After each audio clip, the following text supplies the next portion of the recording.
ನಾವು ₹1 ಕೊಟ್ರೆ ಅವ್ರು ನಮಗೆ ರಿಟರ್ನ್ ಕೊಡ್ತಾ ಇರೋದು ಎಷ್ಟು?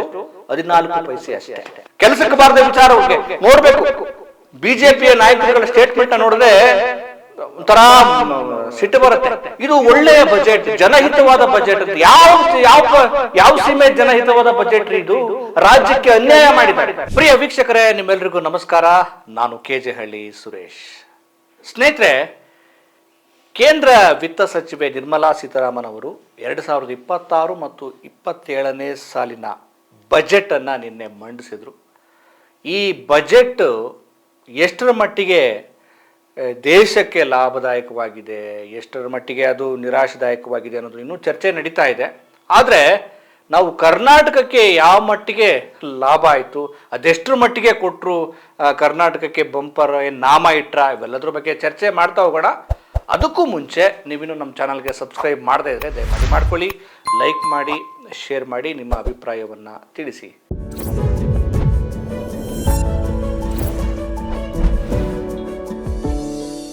ಸ್ನೇಹಿತರೆ, ನಮ್ಮದೊಂದು ಒಕ್ಕೂಟ ವ್ಯವಸ್ಥೆ ಅಂತಂದ್ರೆ ಹಲವು ರಾಜ್ಯಗಳು ಸೇರಿ ಒಂದು ದೇಶ ಅಂತ, ಯುನೈಟೆಡ್ ನೇಷನ್ ಅಂತ ಅದಕ್ಕೆ ಕರೆಯೋದು. ಅಂದ್ರೆ ಇದು ಯಾವುದೋ ನಾವು ಒಂದು ದೇಶ ಅಂತ ಹೇಳಿದ್ರು ಕೂಡ ಹಲವು ರಾಜ್ಯಗಳು ಸೇರಿ ಒಂದು ದೇಶ ಅಂತ ನಾವು ಕರಿತೇವೆ. ಹಾಗಾಗಿ ಇಲ್ಲಿ ಆಡಳಿತವನ್ನು ನಡೆಸುವಾಗ ಎಲ್ಲ ರಾಜ್ಯಗಳನ್ನು ಸಮಾನವಾಗಿ ಪರಿಗಣಿಸಬೇಕಾಗತ್ತೆ.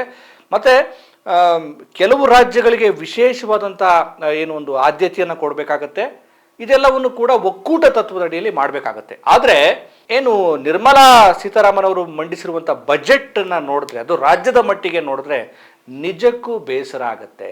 ನಾವು ಪ್ರಾರಂಭದಲ್ಲಿ ಏನೆಲ್ಲ ಕೊಟ್ಟರು ಅಂತ ನೋಡ್ತಾ ಹೋಗೋಣ, ಆಮೇಲೆ ಯಾವ ರೀತಿ ಅನ್ಯಾಯ ಆಗಿದೆ, ಏನೆಲ್ಲ ನಿರೀಕ್ಷೆ ಇದ್ವು ಅನ್ನೋದ್ರ ಬಗ್ಗೆ ನಾವು ಮಾತಾಡ್ತಾ ಹೋಗೋಣ. ನೋಡಿ, ಪ್ರಾರಂಭದಲ್ಲಿ ಈಗ ಕರ್ನಾಟಕಕ್ಕೆ ಏನು ಕೊಟ್ಟರು ಅಂತ ನಾವು ನೋಡೋದಾದ್ರೆ, ಬೆಂಗಳೂರಿಗೆ 2 ಹೈ ಸ್ಪೀಡ್ ರೈಲು ಕಾರಿಡಾರ್ ಅನ್ನ ಕೊಡಲಾಗಿದೆ.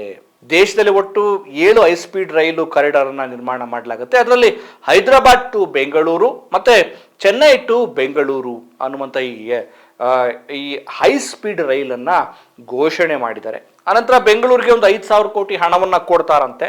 ಜೊತೆಗೆ ತೆಂಗು, ರೇಷ್ಮೆ, ಕೋಕೋ ಮತ್ತೆ ಶ್ರೀಗಂಧ ಬೆಳೆಯನ್ನ ಬೆಳೆಯೋದಕ್ಕೆ ಉತ್ತೇಜನವನ್ನು ಕೊಡ್ತಾರಂತೆ. ಅದೊಂದು ರೀತಿ ಅಂಬಾಸಿಡರ್ ಮಾಡಬೇಕು, ಬ್ರ್ಯಾಂಡ್ ಮಾಡಬೇಕು ಅನ್ನೋ ತತ್ವದ ನಡೆಯಲ್ಲಿ ನಾವು ಒತ್ತು ಕೊಡ್ತೇವೆ ರಾಜ್ಯಕ್ಕೆ ಅಂತೇಳಿ, ಈ ಬೆಳೆಗಳಿಗೆ ಅಂತೇಳಿ ಸೀತಾರಾಮನ್ ಅವರು ಹೇಳಿರುವಂಥದ್ದು.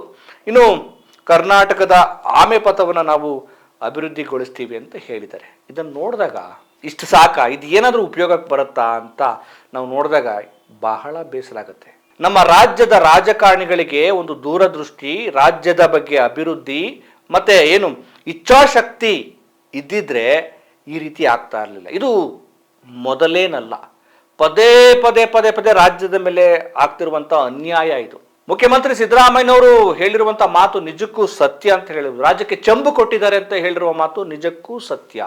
ನೋಡಿ, ನಮ್ಮಲ್ಲಿ ಕೇಂದ್ರ ಸಚಿವರಿದ್ದಾರೆ. HD ಕುಮಾರಸ್ವಾಮಿ ಅವರು ಬೃಹತ್ ಕೈಗಾರಿಕಾ ಉಕ್ಕು ಸಚಿವ. ಅವರು ಈ ಬಜೆಟ್ನಲ್ಲಿ ಕರ್ನಾಟಕಕ್ಕೆ ವಿಶೇಷವಾದ ಆದ್ಯತೆಯನ್ನ ಕೊಡಿಸಿ ರಾಜ್ಯಕ್ಕೆ ಏನಾದರೂ ಲಾಭ ತರಿಸೋ ಪ್ರಯತ್ನವನ್ನು ಮಾಡಬೇಕಾಗಿತ್ತು. ಇವರು ಶೋಭಾ ಕರಂದ್ಲಾಜೆ ಅವರಿದ್ದಾರೆ, ಸೋಮಣ್ಣ ಅವರಿದ್ದಾರೆ, ಇವರೆಲ್ಲ ಸಚಿವರು, ಕೇಂದ್ರದ ರಾಜ್ಯ ಸಚಿವರಾಗಿದ್ದಾರೆ. ಇವರು ಮಾತಾಡಬೇಕಾಗಿತ್ತು. ಆಮೇಲೆ ನಮ್ಮ ರಾಜ್ಯದಿಂದ ಆಯ್ಕೆಯಾಗಿ ಹೋಗಿರುವಂತ ಸಂಸದರುಗಳು ಏನು ಮಾಡ್ತಿದಾರೋ ಗೊತ್ತಿಲ್ಲಪ್ಪ. ರಾಜ್ಯ ಅಂತ ವಿಷಯ ಬಂದಾಗ ನಾವು ಪಕ್ಷವನ್ನ ಮರಿಬೇಕು. ರಾಜ್ಯದ ಹಿತಾಸಕ್ತಿಯನ್ನ ಗಮನದಲ್ಲಿಟ್ಟುಕೊಂಡು ಈ ಸಲ ಬಜೆಟ್ನಲ್ಲಿ ನಮ್ಮ ರಾಜ್ಯಕ್ಕೆ ಏನೆಲ್ಲ ಉಪಯೋಗ ಮಾಡಿಸಬಹುದು, ಮತ್ತೆ ನಿರ್ಮಲಾ ಸೀತಾರಾಮನ್ ಅವರನ್ನ ವಿಶ್ವಾಸಕ್ಕೆ ತೆಗೆದುಕೊಂಡು ಅವರಿಗೆ ಮನವರಿಕೆ ಮಾಡಿ ಏನೆಲ್ಲ ರಾಜ್ಯಕ್ಕೆ ಲಾಭವನ್ನ ತರಿಸ್ಕೊಳ್ಬಹುದು, ಮಾಡ್ಬೋದು ಅಂತ ಪ್ರಯತ್ನ ಪಡ್ಬೋದಿತ್ತು, ಮಾಡಿಲ್ಲ.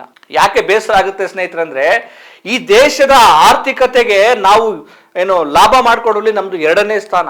ಆರ್ಥಿಕತೆಯಲ್ಲಿ ನಾವು 2ನೇ, GST ನಾವೇನು ಇಡೀ ರಾಜ್ಯಗಳನ್ನ ನಾವು ಗಣನೆಗೆ ತೆಗೆದುಕೊಂಡ್ರೆ ನಾವು 2ನೇ ಸ್ಥಾನದಲ್ಲಿದ್ದೇವೆ. ದೇಶದ ಆರ್ಥಿಕತೆಯನ್ನ ಹೆಚ್ಚಿಸುವಲ್ಲಿ ನಮ್ದು 2ನೇ ಸ್ಥಾನ. ಪರಿಸ್ಥಿತಿ ಹೀಗಿರುವಾಗ ನಮಗೆ ಸಿಂಹ ಪಾಲು ಬೇಕಲ್ವಾ? ನಮ್ಮ ಲಾಭ ಮಾತ್ರ ತೆಗೆದುಕೊಳ್ತಾರೆ, ನಮಗೆ ಪಂಗನಾಮ ಇಡ್ತಾರೆ ಅಂತ ಅಂದ್ರೆ ಇದು ಯಾವ ತರಹದ ನ್ಯಾಯ? ಇದು ಯಾವ ತರಹದ ಒಕ್ಕೂಟ ವ್ಯವಸ್ಥೆ? ಇನ್ನು ಮುಖ್ಯಮಂತ್ರಿ ಸಿದ್ದರಾಮಯ್ಯನವರು ಹೇಳಿರೋದು ನಿಜ. ನಮಗೆ ಚೆಂಬು ಕೊಟ್ಟಿದ್ದಾರೆ ಅಂತ ಅವ್ರು ಹೇಳ್ತಾರೆ. ನೋಡಿ, ನಮ್ಮ ನಿರೀಕ್ಷೆನೇ ಬೇರೆ ಇತ್ತು. ನಾವೇನು ಕೇಳಿದ್ವಿ ನೋಡಿ, ತೆರಿಗೆ ಪಾಲು ಹಂಚಿಕೆಯಲ್ಲಿ ಕೇಂದ್ರವು ಅನ್ಯಾಯವನ್ನ ಮುಂದುವರಿಸಿದೆ. ನಾವು ಕನಿಷ್ಠ 14ನೇ ಹಣಕಾಸು ಆಯೋಗದಲ್ಲಿ ನಿಗದಿಯಾಗಿದ್ದ ಶೇಕಡ 4.71 ಕೊಡಿ ಅಂತೇಳಿ ನಾವು ಕೇಳಿದ್ವಿ. 16ನೇ ಹಣಕಾಸು ಆಯೋಗದ ಎದುರು ವಾದವನ್ನು ಕೂಡ ನಾವು ಮಂಡಿಸಿದ್ವಿ. ಆದರೆ ತೆರಿಗೆ ಹಂಚಿಕೆಯಲ್ಲಿ ನ್ಯಾಯಯುತವಾದ ಪಾಲಿಗಾಗಿ ಪ್ರಧಾನಿ ಮತ್ತೆ ಕೇಂದ್ರ ಹಣಕಾಸು ಸಚಿವರನ್ನ ಭೇಟಿಯಾಗಿ ಮನವಿ ಕೂಡ ಮಾಡಿದ್ವಿ. ಆದರೂ ತೆರಿಗೆಯಲ್ಲಿ ಬರೀ ,4.13% ಪಾಲನ್ನು ಕೊಡಲಾಗಿದೆ. ನಗರ ಹಾಗೂ ಸ್ಥಳೀಯ ಸಂಸ್ಥೆಗಳಿಗೆ ಮುಂದಿನ 5 ವರ್ಷಗಳಿಗೆ ರಾಜ್ಯಕ್ಕೆ ಕೇವಲ ತಲಾ 18,000 ಕೋಟಿಗಳಷ್ಟು ಹಂಚಿಕೆಯನ್ನ ಮಾಡಲಾಗಿದೆ. ಜಿಎಸ್ಟಿಯಲ್ಲಿ ರಾಜ್ಯವು ದೇಶದಲ್ಲೇ 2ನೇ ಸ್ಥಾನವನ್ನ ಹೊಂದಿದೆ. ಜಿಎಸ್ಟಿಯಲ್ಲಿ ಇಂಥ ಒಂದು ಪರಿಸ್ಥಿತಿ ಇರಬೇಕಾದ್ರೆ ಕರ್ನಾಟಕದಿಂದ ವರ್ಷಕ್ಕೆ 4.50 ಲಕ್ಷ ಕೋಟಿಯಷ್ಟು ತೆರಿಗೆ ಕೇಂದ್ರಕ್ಕೆ ಹೋಗುತ್ತೆ. ರಾಜ್ಯ ₹1 ತೆರಿಗೆ ಕಟ್ಟಿದ್ರೆ ಬರೀ 14 ಪೈಸೆ ತೆರಿಗೆ ರೂಪದಲ್ಲಿ ಕೊಡ್ತಾ ಇದೆ. ನಾವು ₹1 ಕೊಟ್ರೆ ಅವ್ರು ನಮಗೆ ರಿಟರ್ನ್ ಕೊಡ್ತಾ ಇರೋದು ಎಷ್ಟು? 14 ಪೈಸೆ ಅಷ್ಟೇ. ಎಷ್ಟು ಅನ್ಯಾಯ! Union budget. Is there any injustice to the Karnataka in the union budget? It is injustice has been caused by Government of India.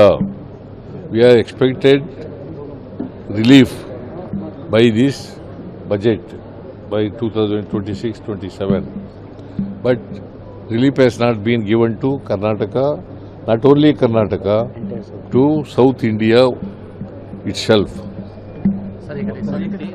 ಹಾಗಿದ್ರೆ ನಮ್ಮ ಏನು ಜನಪ್ರತಿನಿಧಿಗಳು ಎಂಪಿಗಳಾಗಿ ಆಯ್ಕೆಯಾಗಿ ಹೋಗಿದಾರಲ್ಲ, ಇವರೆಲ್ಲ ಏನು ಮಾಡ್ತಾ ಇದ್ದಾರೆ? ಹೋಗಿ ಆರಾಮಾಗಿ ನಿದ್ದೆ ಹೊಡ್ಕೊಂಡು ಬರ್ತಿದಾರಾ? ರಾಜ್ಯದ ಪರವಾಗಿ ಮಾತಾಡೋದಕ್ಕೆ ಇವ್ರಿಗೆ ಏನು ಸಮಸ್ಯೆ? ಕೆಲಸಕ್ಕೆ ಬಾರದ ವಿಚಾರ ಅವ್ರಿಗೆ ನೋಡ್ಬೇಕು. ಬಿಜೆಪಿಯ ನಾಯಕರುಗಳ ಸ್ಟೇಟ್ಮೆಂಟ್ ನೋಡಿದ್ರೆ ಒಂಥರ ಸಿಟ್ಟು ಬರುತ್ತೆ.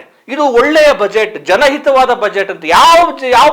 ಯಾವ ಸೀಮೆ ಜನಹಿತವಾದ ಬಜೆಟ್ ರೀ ಇದು? ರಾಜ್ಯಕ್ಕೆ ಅನ್ಯಾಯ ಮಾಡಿದ್ದಾರೆ. ಇದನ್ನ ಗಟ್ಟಿದನಿಯಲ್ಲಿ ರಾಜ್ಯದ ಜನ ಕೇಳಬೇಕು. ರಾಜ್ಯದ ಜನ ಇವ್ರನ್ನ ಕ್ಲಾಸ್ ತೆಗೆದುಕೊಳ್ಬೇಕು. ನಮ್ಮ ಮಾಧ್ಯಮಗಳು ಇವ್ರನ್ನ ಕ್ಲಾಸ್ ತೆಗೆದುಕೊಳ್ಬೇಕು. ಏನು ಮಾಡ್ತಿದ್ರಿ ನೀವೆಲ್ಲ ಅಂತ. ನೋಡಿ, ನಿರೀಕ್ಷೆ ಏನು? 2023-24 ಬಜೆಟ್ ಅಲ್ಲಿ ರಾಜ್ಯಕ್ಕೆ ಏನು ಭದ್ರಾ ಮೇಲ್ದಂಡೆ ಯೋಜನೆಗೆ 2023-24 ಬಜೆಟ್ ನಲ್ಲಿ ಇದೇ ನಿರ್ಮಲಾ ಸೀತಾರಾಮನ್ ಅವರು 5,300 ಕೋಟಿ ಕೊಡ್ತೀವಿ ಅಂತ ಘೋಷಣೆ ಮಾಡಿದ್ರು. ₹1 ಇನ್ನೂ ಬಂದಿಲ್ಲ. ಇನ್ನು ಈಗ ಹೇಳಿದಾರಲ್ಲ ಈ ಬಜೆಟ್ ಅಲ್ಲಿ 2 ಹೈ-ಸ್ಪೀಡ್ ರೈಲ್ ಕೊಡ್ತೀವಿ ಅಂತ. ಅದು ಯಾವ ತರದ ರೈಲ್ ಬಿಟ್ರೋ ಗೊತ್ತಿಲ್ಲ.